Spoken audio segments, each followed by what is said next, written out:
Welcome to this week's episode of Movie in a Pod. I am Clyde Smith. And I am Javier Villalobos. On this week's episode, we're discussing the trailers for Lightyear, The Unforgiven, and our movie of the week, The Martian.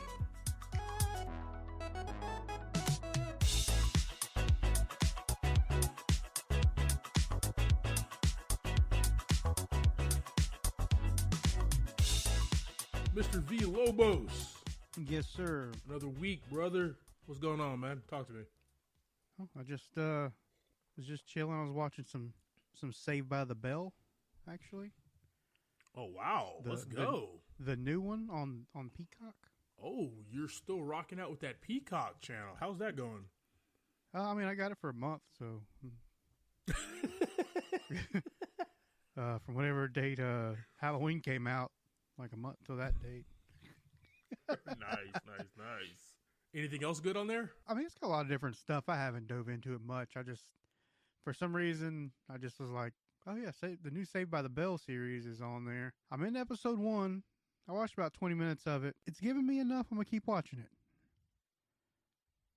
New Saved by the Bell. Okay. Where that's something I will not be tuning into myself, but I'm glad you enjoy it, man. That's not too bad so far. All right. We'll see if it has a downhill thing or not. Well, let's talk about downhill for a second, man. Mm-hmm. I think we gotta dive into the shit show of last Friday. This past Friday. Oh man, like 4 days ago. All right, since I was the first one on the journey for the night, I'll kick it off. So we were going to the movies, right? We were going to meet up, watch Eternals. Mm-hmm. Just the first clue right there of where the night was going. So me and my wife, we go to the movie. We go in, I scan the pass, we get our popcorns, we get our drinks, and we head to Auditorium 14. Go in, walking Eternals, up, about baby, let's go. About to get my seat, and Michael Myers is just on there stabbing people. I was like, oh, okay. I don't know why they're still playing the trailer for this. It's fine, whatever. It's a long ass trailer. And I stood there and just watched it. I was like, yeah, this isn't the trailer. This is the full movie. Okay, so this is before I got there. Did you guys sit down? No, we didn't sit down. Like I was standing on the aisle on the side and was just watching. Like, okay, it's like, I think it was like 10 minutes or so till the movie was supposed to start. So I walked back out. Me and my wife were standing outside the theater with our popcorn and drinks, right? Just standing there trying to figure out what's going on. So one of the workers is walking by, so I pull him into our situation, right? I'm like, I don't know what's going on here. Trying to figure out, what's happening. He's like, okay, so he's like, show me my ticket or whatever. So I pull my ticket up on my phone, and we both look at it. And then I just put my phone down. I'm like, I just forget this happened. So this is what was last Friday? October 29th, right? Yeah. So me and my wife are walking back to the front, the lobby, and I'm like, man, I gotta call Clyde and let him know I'm a dummy. This embarrassing situation because obviously he's not gonna come to the movie till next Friday. Because that's when it's actually showing. Yeah, okay. So as we're walking back to the lobby, you walk in the door. Just excited. And I just don't walk in the door, bro. I am pumped for this movie, dude. I am super excited, ready to go. Oh, God. And I God. love Regal Starlight. Regal Starlight, if you're hearing this, you guys are my favorite theater in this area. But there's an older gentleman who scans the tickets. I don't think he looks at it. He don't care. There's an older gentleman, and he does his thing, which I think he just scans and doesn't really read anything. I think he just waits for the beep. He kind of tells you where you need to go, but he's not like checking dates and times. As long as the thing scans, okay, you're go to wherever it says. So he scans mine, tells me where to go. And I'm off to the concession stand, large popcorn, large bottle of water, trying to stay away from soda. It's super late at night as well. I run right into you guys, and I'm like, hey, you guys ready for this? And you're just like, no, nobody's ready for this. Nobody's ready. It's Not next even week. the theater itself is ready. So I talked to the lady behind the concession stand, and she's like, oh, you're fine. Just come back next Friday. I was like, but dude already scanned my ticket. And she's like, oh, don't worry about it. It didn't go through. So that tells me right there, like, what the hell is his job? Right? I was really upset about that. Like, is he really scanning or not scanning? I don't know. But either way, if I have to buy another ticket, it's free. So that's what's gonna happen. True. So we both punted. Well, the best part was like I say, like we were walking back in the lobby. I'm like, oh man, I got to call Clyde. He's gonna laugh at me about this one. Your ass walked in the door. Just the biggest smile on my face ever, bro. So you ended up going to see...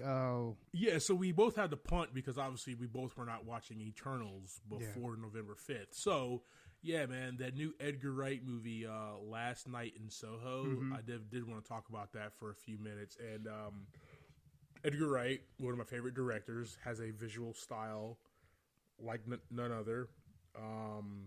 Shaun of the Dead, The World's End, Scott Pilgrim versus the World. Just a fantastic director. Last Night in Soho, man, the same exact thing, bro. Awesome. Just a great thriller about North London. It's just fantastic, bro. It's just fun. It's creepy. It tells a fantastic story. And the biggest thing is just the visual style that he has keeps you engaged, man. Last Night in Soho is a fantastic flick. Highly recommend seeing that in theaters, guys. Well, so what movie did you go see, man? You and the lady. That's what's really important here. Yeah. I mean, if it would have just been me, I probably would have went and saw the other movie with you because I know that was one we were talking about going to see. But me and my wife were standing there with humongous buckets of popcorn and drinks already, so like that 40-minute delay just wasn't going to work. So we decided to go see Ghostbusters 1984. Let's go, man. Which, when we were there for Dune, I remember seeing that on there that they were going to be playing it. And I wanted to go see it anyway, so it kind of just worked out, I guess, that it happened that way. But, man, seeing that movie in a theater like that was awesome. And it looked fantastic, dude. It looked awesome. That's one that we didn't get to see because we were not alive yet, you know? Yeah, I mean, it was what it was, you know. It was on TV. When you see it on TV, sometimes you get, like, kind of that remaster look to it. Yeah. Dude, it was awesome. It was really awesome to see that on the big screen. Dope, man. Dope. I don't want to spoil it for anybody, but we have some awesome Ghostbuster stuff we're going to be doing in the near future. So hang on to your seats or your AirPods. I don't know what you're using to listen to this. If you're sitting down with your AirPods in, whatever, just hold on to them, okay? It's going to be fantastic stuff, guys. All right.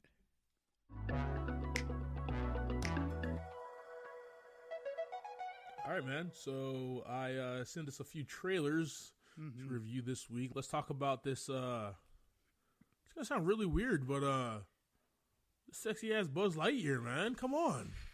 I mean, yeah. Come on. I mean, you got Chris Evans. I mean, come on.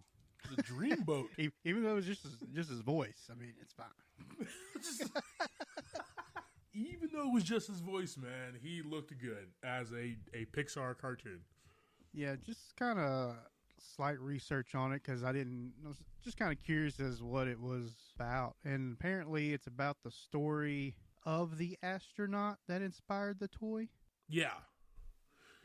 I mean, you know, obviously Buzz Lightyear is a toy, but yeah, this is the story of the man if Buzz Lightyear was like a real person and not just a toy from Toy Story. His trials and tribulations on becoming a whatever they are.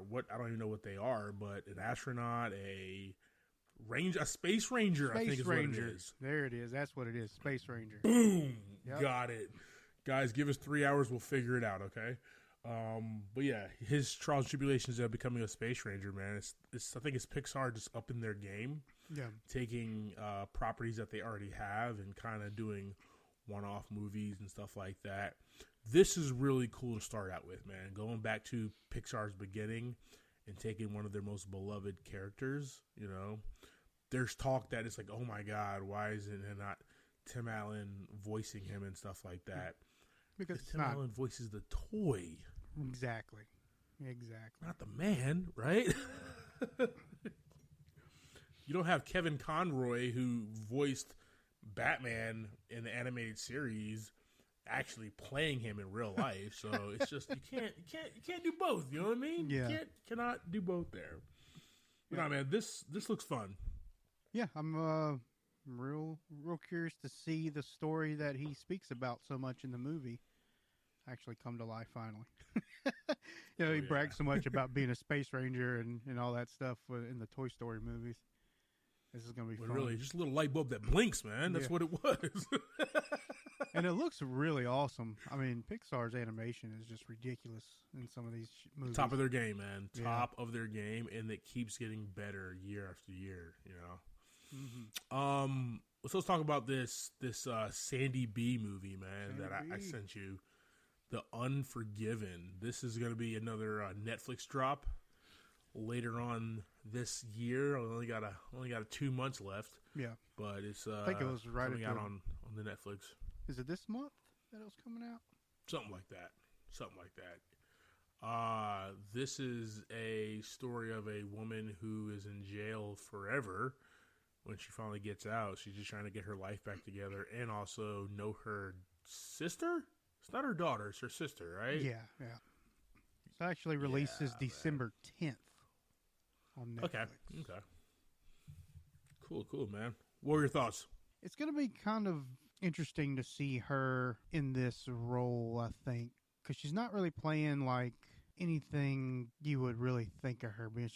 She's basically a murderer, right? I think I got from it that she murdered a cop and she's been in prison for 20 years. So she's trying to build herself back into society after spending 20 years in prison. So, I think it's going to be a interesting journey to see that because, that's a very real life thing for people when they get out of prison.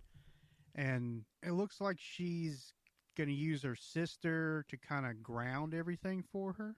Like she wants to kind of start that life back that she had before she went to prison. Yeah. And she gets told like multiple times in this trailer that can't happen. She's got to get over the fact and realize she's tagged as a cop killer the rest of her life, basically. Yeah, man. Let's talk about Sandy B real quick, man. I don't want to spend too much time. Definitely will be seeing this one when it drops on the flicks. But talk about her all day. I'm good. Let's go. But she, like me and a coworker, we were talking about this as well. Like she's been taking on some interesting roles as of late. Yeah.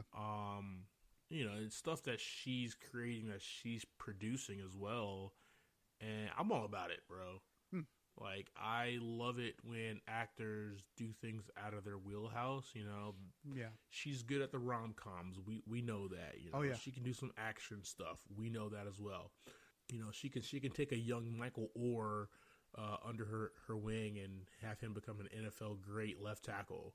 Like we know that she can do all that, but like this role is different and fun. And fun, like this is gonna be a really deep movie. But when I say the word fun, is to see the character, that she kind of dives into, and we get lost at like, we're watching Sandy B, but like she's a totally different person than the roles that she usually is, man. She is on top of her game, and I love the scripts that she is producing and starring in, man. She's just a fun person to watch.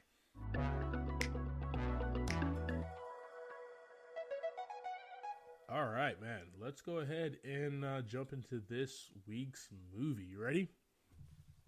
Yeah, man. Let's get it done. Good deal. So we have The Martian. I'll tell you guys right now. Man, this was a ride. This movie was released in 2015. Just a few other movies that were released that year. True Story, Solace, The Hateful Eight, Black Mass, Focus, Selfless, Paper Towns, The Gift, and Sicario. Man, that Sicario was a fantastic movie. If you've not seen Sicario, highly recommend. The Martian was directed by Ridley Scott, written by the great Drew Goddard. This had a budget of $108 million, and it brought on the box office $630.2 million. Dude, just killed it. I was in the theater for this. Dang. Front row. It was the only seat left in the house, but I was in there. Down front. Neck walked like all right the way next up to the screen. Oh, yeah, dude. I didn't care. I was like, I'm seeing this movie, bro. Oh, yeah. Whether I have to go to the chiropractor after or not. Gonna check it out. I was there. I definitely was there. Yep. All right. Starting this one, we had Matt Damon as Mark Watney, Jessica Chastain as Commander Melissa Lewis, Kristen Wiig as Annie Montrose, Jeff Daniels as Theodore Teddy Sanders, Michael Pena as Major Rick Martinez, Sean Bean as Mitch Henderson, Kate Mara as Beth Johansson, Sebastian Stan as Dr. Chris Beck, Axel Henny as Dr. Alex Vogel, Mackenzie Davis as Mindy Park, Benedict Wong as Director Bruce, and Donald Glover as Rich Purnell. It's a lot of people. That's one of the biggest ones. Bro. That's one of the biggest ones so far. And what sucks is they're all very key characters in the whole movie. They really are. Like everybody. Yeah, I was looking at the list role, like, bro. okay, I can probably. No, I gotta say everybody. I gotta talk about it. Everybody got a damn key role.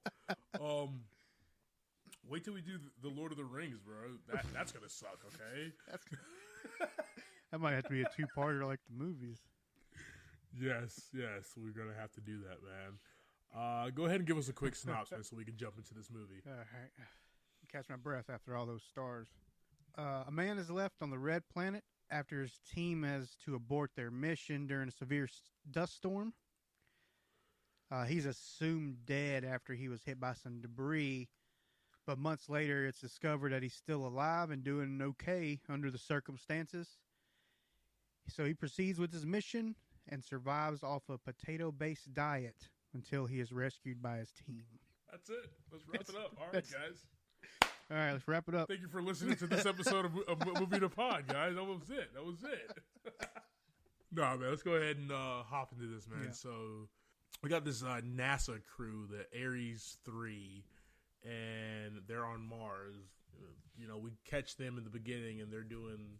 Mark is out there with some people, and they're doing a geology mission, collecting, I don't know, NASA stuff, dirt, making stuff. You know, I don't know what the hell they're doing, but it looks really interesting. Yeah, they're just pulling. What does he say? That one of them tells them, "Hey, look, he discovered dirt." Yeah, he's like pulling dirt samples or whatever all around. It's a pretty funny movie too, actually. Oh, dude, just hilarious the entire time. So, during this them shoveling dirt around, they actually have to do a quick leave during a bad storm, and they end up leaving Mark Watney behind, thinking that he's dead. He gets struck by debris, and they think this gentleman has died. Yep. Yeah.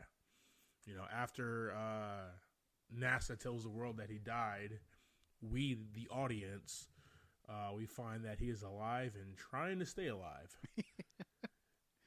And I use the term trying to stay alive. We'll jump into that. Yeah.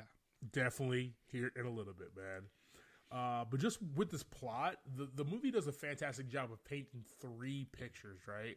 Mm-hmm. We got Watney on the red planet Mars and his struggle to survive. We have the guilt and the feelings of his fellow astronauts thinking that they, could have still did something, left him behind to die. And then when they actually find out that he is alive, just the guilt of just leaving him there, right? Yeah. And then you have NASA and all these other programs, JPL, and some other programs as well, and how they just kind of coordinate and come together to bring our guy Watney home, man. Yep. So what Ridley Scott does, right? He has basically 3 different segments, and he just throws them and weaves them into this great story, man. Yeah, they're all so good on their own too. Yeah, good God. Like, this literally could have been 3 separate movies, right? But it's all tapestry together, man. That's what was so great about it. So let's go ahead and jump into these characters real quick, unless you had something else to say, sir. Well, yeah, I was just going to say, I really enjoyed how they move through the movie. They don't put you through a lot of the I guess, what would you say, the monotony of getting from a plan, of getting the plan together to executing the plan. They take all that out. Like, while NASA's working on something, we're seeing Mark work on his end. Yeah. And while Mark's in the middle of doing something, moving equipment or something like that, we're on the other end seeing what NASA's doing. And they just take all that out, and it just really keeps you moving through the whole movie. That was one of my favorite keeps parts it moving. about it. Yeah. So it keeps it moving. It's fast paced in that regard. Yeah. In like a lot of like sci-fi movies, which there's a lot of science to this, not really fiction. Right. If we could make it to Mars, this could actually really happen. And it's really believable. But all the science crap, like, they put it in there because it is that type of movie and it is NASA. But they made it so cool, though, and just digestible, and made it so us normal people in layman's terms can understand. Yeah. That was really, really cool about it, man. They had the key characters in every scenario where that person's like, okay, can you tell me in a simpler way? Because that makes no sense. Yeah. So that helped us out a lot, too. Yeah, man. Let's go ahead and jump into these characters, bro. Matt Damon as Mark Watney. Talk to me, brother. He was the movie, dude. Yeah, the Martian. the man that can pretty much put on a show all by himself on still cameras, like GoPro cameras, with just like objects, and laugh so hard. Like, I was laughing this whole movie. It was hilarious. It's actually cool, like, watching him, as he's the botanist, right? So first thing he starts thinking of is, how I survive. How am I going to, grow food on Mars? The way it kind of takes you to that process, it takes it through you really quick. But like you said, it's real simple. Yeah. And just to kind of watch that and watch him, like I said, be on his own and kind of log in his life through that, the video feed, the video log, was just awesome to see this dude just push through that, and one man just keep you entertained and keep you laughing, and it really makes you enjoy the movie. You're like rooting for this guy the whole time. Like, what's he going to do next? Where's he going to go? I hope he makes it, because he's awesome. You're right. Yeah, man. He's definitely the smartest man on Mars, right? He's the best scientist, the best botanist. He's a botanist, part of the Ares 3 team, who decides to not die on Mars, and he's gonna science the shit out of this. Right? Just and like, these are like fantastic lines that like Matt Damon just delivers, and like, Matt Damon can play the cool guy, he can play the tough guy. He was like just this nerd scientist, but he just played him so cool though, man. Like, right. I'm in this scenario. Yeah, this sucks, but I'm sorry, Mars. I'm not gonna die on you. It could have easily been a lot darker movie at the same time. Even though you're kind of watching him slowly, have his situations through the movie, trying to make sure he's got enough food, and you kind of see him body kind of deteriorating over the time he's there. Yeah, he still keeps that kind of upbeat. So you're still like, oh man, this guy's going through some mess, but you're still laughing at him because he's just trying to keep it, I guess, as positive as he can. You just feel for this guy, man. Yeah. I think you're right. When he's at his high points, right? When he is making the potatoes and finding all the stuff from the rest of the crew, just the funny shit that he says the whole time, man. It just makes you laugh. But any other guy, anybody else, I wonder if like anybody else on that crew of the Ares 3, right? Like, they would like descend into madness. during this time, right? But he keeps an upbeat personality, and you're there with him. You feel that you want to root for him, and you feel so sad for him when the bad shit does happen, because there's bad shit that happens in this movie to him. But your protagonist, your main character, Mark Watney, is the type of guy who's like, all right, this happened. I got to figure this out, right? Yeah. This happened to me. I got to figure this out, man. And literally it's poop and duct tape that basically saves his life. So Duct tape, yes. That's super accurate. Those two main items. Jessica Chastain, Commander Melissa Lewis, commander and geologist of the Ares 3 team. Everybody else on the crew, you get a little bit of insight into their lives and who they are, mainly through Mark going through their stuff. Right, yeah. Right, and with Lewis, she is a lover of disco music, bro. Mm-hmm. Mark has to entertain himself, and he finds all of her old records or whatever. He just plays them, and it's all disco music. So that's basically the soundtrack to our movie here is disco music. And he hates it the whole time. The whole time, but but he's also like bobbing to it. You know what I mean? Yeah. So it's like I don't think he has much of a choice, right? Yeah. One thing about her, though, as the commander and the person who did tell her team to lift off after they thought Mark died during that storm, she finds out that Mark is alive. She feels guilty. Mm-hmm. It's on her, and she wants to do everything in her power to get him back. So she's on board for whatever. I think Jessica Chastain in this role, even though it's a small role, it's a very pivotal role. Like we're gonna see with everybody we talk about here. She is a very strong leader, and I like how she talked to her team about like, hey, if we're gonna do this, it's gonna add 500 plus more days to our mission. Yep. Mm-hmm. We gotta do this as a team, man. We know if we're either all in or we're out. Like, and that just takes true leadership, and she definitely delivered in this role, man. Oh, yeah. All right, guys, we're going to take a quick break, and we'll be right back. Copy.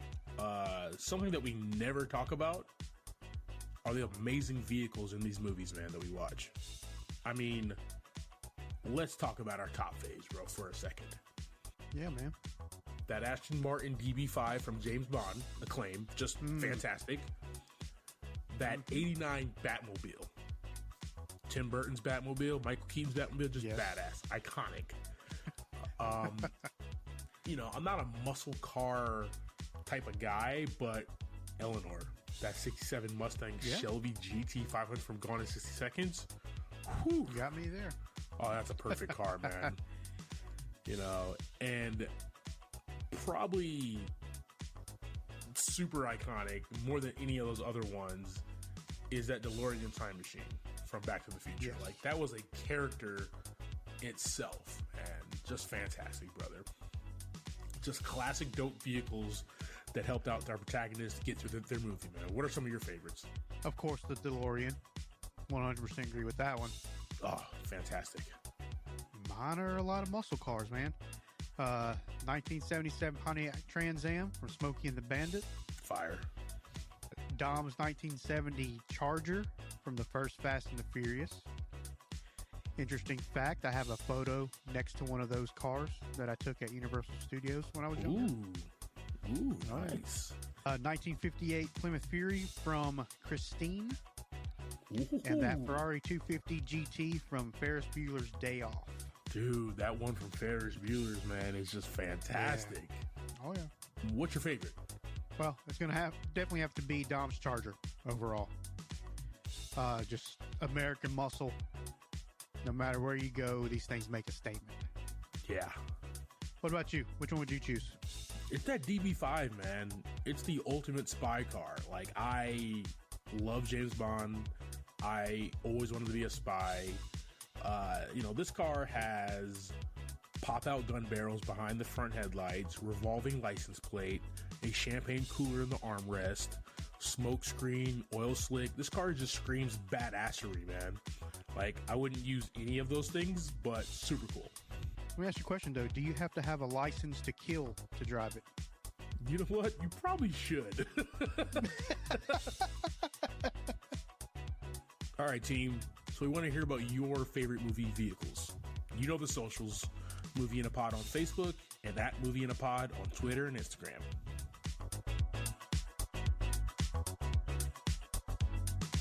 Got next, Kristen Wiig as Annie Montrose, the director of media relations for NASA. Kristen Wiig, hilarious, funny role. Talk to me, man. So this is kind of a smaller role compared to everybody else. Yeah. When she's in there, she's funny. She's the one that's like, every time these people talk, whether it's like Jeff Daniels or, you know who I left off the list? Our guy from last week. What had you for? Damn it, boy. Well, he's on there. For some reason, he got pushed down like underneath something else. I don't know what happened. Either way, I'll just cut it in. I'll just make a weird voice. Yeah. Like, I'll make it so it doesn't match at all. Chitwell Ejiofor.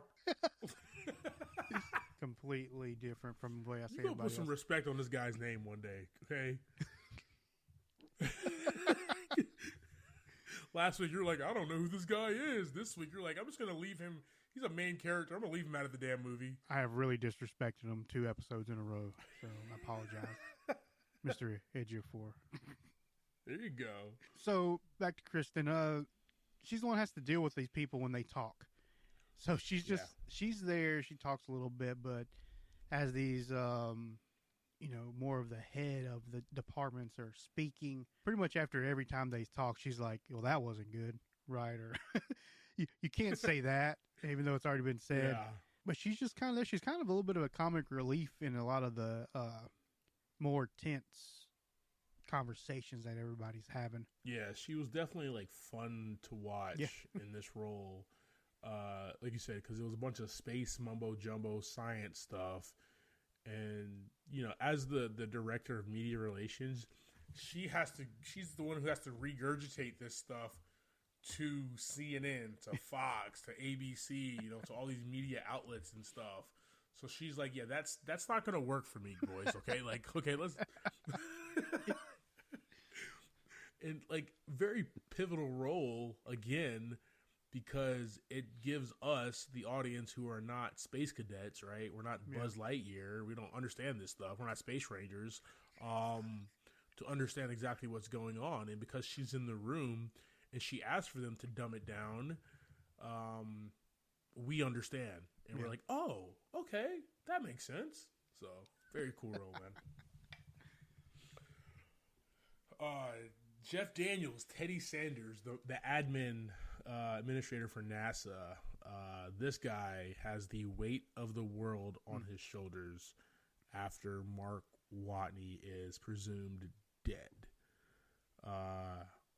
Jeff Daniels, he's just like, there's something about Jeff Daniels is that when he is in front of a camera, one, he looks like a badass, no matter what he's doing. Yeah. But 2, when the way that he delivers lines, you're just like, shit, yeah, dude, Mark's dead. Like, there's no coming back for this guy. And then when he has to go out there and do it again when Mark's alive, he's just like, all right, yeah, Mark's alive, and it looks like they're taking care of it. Shit, okay, thanks, Jeff. Yeah, even though his character Teddy had no plan whatsoever, right, on how to get him back. No, he's just so believable, man. Yeah. Yeah, he's got just one of those voices that when you hear, you know who it is. And whether he's being funny or being serious, it kind of lands all the same, right? Very strong. And you're just like, shit, okay. The director of the administrator of NASA. Yeah. Cool. All right, so the reason why we made it to this movie here, our holdover from last week, Chitwell Ejiofor as Vincent Kapoor. What do you think about this guy, man, in this role? A lot better than last week's role. Well, I don't say that. He was actually, I mean, he was always a good actor in that one as well. But a lot of screen time, very important piece of the whole thing, right? He's kind of the chain between Mark and the mission to save Mark. You know, he's there when they see that Mark's moving, right? They start noticing that things are moving on Mars. He's there when they start communicating. He's delivering messages. He's pushing that this guy is alive. We need to do whatever we can. We got to get him home. We got to do this. We're going to do that. And really pushes for basically any plan anybody has. He's behind it as long as it gets this guy home.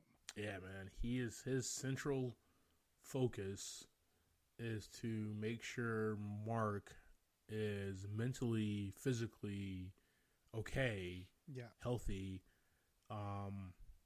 and like what's the fastest, most safest way that we can get this man home, right? We cannot leave him up there. He's at the forefront, man. You know, Ejiofor, you know, brings this gravitas to this role where it's just like, yeah, we got all this science crap happening, and this guy's a genius as well as the director of the Ares project. But he has a lot of heart. You know, it's not only does he want to get back up to Mars to finish this project that he's doing, you know, as the director of these Ares Mars projects, but as soon as he finds Mark, man, there is this light switch that goes off in him. He's just like, let's go. You know, he goes out there to Pasadena to JPL. He's at the forefront of every single conversation, every single thing to get this man home.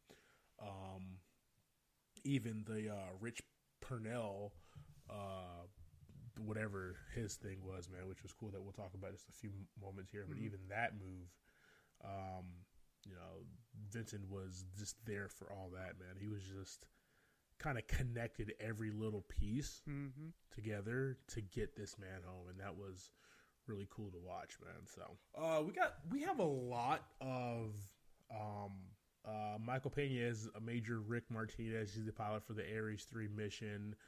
We got some other people in there as well, man. But like outside of really Jessica Chastain, they were really minor roles. Like Michael Pena was cool. Sebastian Stan was cool. The other two, you know, they were just there. But I want to talk about this guy, man. Well, even with the crew, I mean, all of them they come together. Their big highlight is the very end of the movie, the rescue. Yeah. So throughout the whole thing, they're there, they're talking, they're making a couple decisions, but you don't see much of them. Not enough to really worry about until they're doing their rescue mission.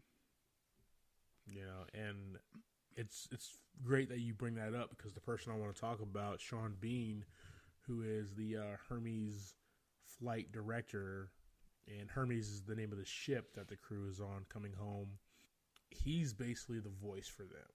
He's basically gets the most screen time voicing them because he knows the crew, and obviously as the director of the flight director, you have to meet with everybody and have conversations and have a relationship with them. This guy's pushing for his team. Mark's part of his team. Lewis is his commander of this team, and he wants them to know as soon as they know, as NASA finds out that Mark is alive, he wants to tell the team, but NASA decides not to do it. He thinks that's wrong. And he makes all his decisions that Sean Bean makes, Mitch Henderson, in this movie is for the greater good of his team. That's his focal point. That's what he's about.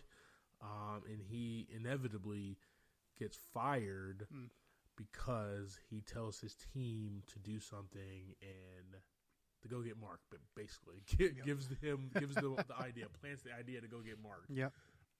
Sean Bean has a reputation for, one, being the villain in a lot of things, and two, dying in a lot of movies. He didn't physically die in this movie, but like his career did. You know what I mean? Like, so it's like Sean Bean. It continues for you, bro. It's a little adjacent, but it's about the same. You're no longer in the movie after that point. Yeah. What's the difference? When we do the Martian 2, you're not going to be there, bro. You're gone. You're out. I don't know how the hell we let this happen again, Yeah. like Home Alone 2, but, whatever. Oh, man. Let's jump over here to Mackenzie Davis as Mindy Park. She's a satellite planner in Mission Control, man. She's there, but I think the cool thing about her is Vincent sends her the coordinates to see the mapping, and it's her to kind of see Sol 18 to Sol 54, and there's like movement going on. That's like us. She's a very normal person like us, even though she works for NASA and does mapping and stuff. Mm-hmm. We, as the audience, is there with her as she's like unraveling and seeing this, and we're like, oh shit, they just found out this. Like, we already know as an audience he's still alive, but we don't know that they know. And then she does this, and it's like, oh shit, Mark is alive. Yeah. And things just spiral out of control, man. So like I said, Mackenzie Davis, small role. They're in very focal points of the movie. Yeah, it was a lot bigger role than I thought it was going to turn out to be. Like, after the initial, oh, he's moving, I mean, she was in it all the way to the end after that.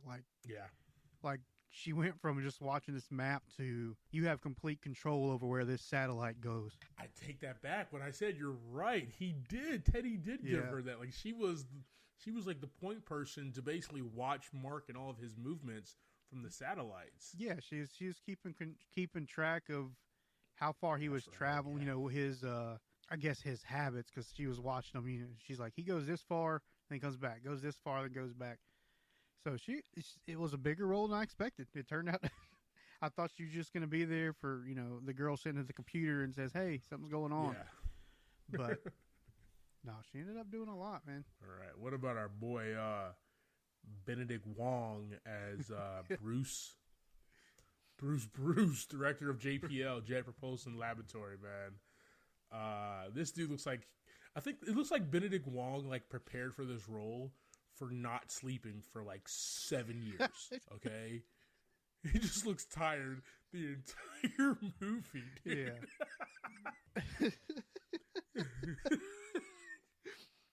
But it's like, I say that, like, obviously not as a diss or anything on, like, his looks or whatever, but that was the role. His role was to get these damn rockets together ASAP, and Teddy kept on telling Teddy, like, yeah, we'll get it done in 30 days. Teddy's like, you got 2 weeks, damn it, right? Yeah. So he just goes, oh, yeah, we'll make it happen. Get it done. We'll get it done. But I like him in this role, man, because there's a lot of science mumbo jumbo stuff that happens, and like Vincent and Teddy talk about the science, but you actually see Bruce and his team at JPL actually do the science, right? That was cool. So you're seeing this from different angles, and everything's weaved together. And that was a really, really cool part, because you're like, all right, they're talking about it. Oh, then they're going to come over here to Pasadena and apply it. This makes sense. Yeah, I guess like when they start kind of modifying equipment and trying to give Mark a plan, they are doing the same thing he's doing on Mars, right? That was really cool. So you see them modifying a vehicle, then give him the plan to do it, then he's doing it on Mars to replicate it. That was awesome. I really enjoyed that. And it's like in the camera is cut, interwoven between Mark doing it and them doing it in Pasadena at JPL, right? And just going back and forth, even to the point he's like, Mark's like, yeah, man, I have the smartest minds and everything helping me out, and the best they can come out with is tell me to drill a hole in my car, or whatever, hit it with a rock or whatever it was, right? And then hit it with a rock, right? And you see them doing that in the shop, and you see him doing that on Mars, man. Like I said, that was just really cool, added to the movie here. So I'm going to wrap up the characters. I don't know if you had anybody else, but I was going to talk about my man Donald Glover. Did you have anybody else before we wrap up with him? No, that's good. Dude, let's talk about this kid, man. Donald Glover is Rich Purnell. He's a JPL astrodynamicist. Did I say that correctly? Okay. So he's that guy, right? And he's the one who figures out how safely they can get Mark home. It's very, very, very small but important role for Donald Glover here, where he basically does the slingshot, and just him in that boardroom, that meeting room with all these heavy hitters, right? You have Chitwell Ejiofor right here. You have Kristen Wiig. You have Sean Beam, right? You have Jeff Daniels, and you have Donald Glover in there, bro. He's just like this like JPL kid, and he's just fantastic in this role. How he just explains it, and you're just like, oh, okay. They dumbed it down for us again. Thank you. Now we know how the hell they're going to get Mark home. Like, just super cool, man. A lot of his roles are kind of small, but dude's hilarious, man. He's just got like that thing about him where you're just looking at him. He could be acting kind of goofy, and he can sell it very well. Or he can be kind of serious and also sell it very well. Yeah, and this was a nice mix of the two, right? He's being very funny because he is that type of character in here, but he's serious. Like, yo, I know my shit. My math works out. Like, this is how we get Mark home. Let's do it. So straight to the point. I don't care who you are. I'm gonna tell you my plan, and I don't. I love what he was in the room. And he was talking to Teddy, and he was like, "I'm sorry, what? You're going to be Earth. What's your name again?" He goes, "I'm Teddy Sanders, the administrator for NASA." Oh, okay, cool. What's up, Teddy? Like, he was just super chill, like he didn't know who that was. Right? Yeah. Like, I'm going to be your boss one day, bro. You should know what my name is. So, yeah, man. So let's jump over here. Just sets real quick. Obviously, we have NASA, we have JPL, and we have this big, beautiful red rock called Mars. I mean, I don't know about you, JV, but I have never, ever been to Mars. It's on my bucket list. Maybe Elon Musk or, Richard Branson would, like, take us or something one of these days. But I can imagine it looks like this. This looks desolate, vast, beautiful, and lonely. And you get that feeling from Mark the entire movie. When it's hot outside, you like feel it, right? Him just huffing, puffing, the sweating when he finally goes back in time and is able to take off all his equipment. And then those sub-zero temps at night, oof. Man, that would really, really suck. Where he has to call it to save... He's going to risk power just to heat his balls, basically, when he's in the rover. Right? Yeah, he's like, I can't do it anymore. I can't do it. The set, you call that the set of Mars. He's stuck to this certain perimeter around that hub, right? Because his rover can't go that far because it's got to recharge. And so that also puts you kind of in that solitude of this dude's on this planet where nothing's there, but he's still stuck in this little tiny town, basically, kind of thing. Yeah. He can only go so far and he can only do so much. But when he's traveling towards the end of the movie, I like how we see like a lot of the storms and stuff in the background. They were showing like tornadoes and stuff like in the back, and he's like traveling kind of in between the storms. That was really awesome. I thought that was a nice detail during his journey. It really was, right? And it's very kind of small because you're just basically wanting to see him and him make his move to this site so he can hopefully jettison off of the site. But just to see those small details. Like, Mars is a wild place, bro. Right? Yeah. I think I'm good. I think I'm actually, like, now that you bring that up, I think I'm good, bro. Like, I'm going to be right here. And if I want to visit Mars, I'll just watch The Martian again. You know what I mean? Like, and then I'm good. Perfect. So, all right, boss. What this movie is about, man, the theme of this movie, this is probably my third, fourth time watching this movie in its entirety. It's one of those movies that it does come on FX a lot. And when it is on FX, I just stop what I'm doing and I watch it because it's just so fantastic. But it is about, what I said earlier, the disco song Staying Alive, right? Yeah. That's really what it's about, man. It's about a man's decision to not give up and to basically, science this up and do everything that he can to survive and to figure things out. And just, he even says in the movie at the end, when there's a problem, all right, you have the problem in front of you, you figure out the problem, you figure out how to get through and solve the problem, you just go on to the next thing, right? Yeah. And that's exactly what this movie was about. That was exactly what it, from the standpoint of Mark Watney on Mars, that's it from the NASA crew, and that's it from the Ares 3 Hermes crew, right? Yeah. Everybody was just like, all right, there's an issue, there's a problem, how do we get through it, man? That's what this movie is about. And it's about persevering and staying alive.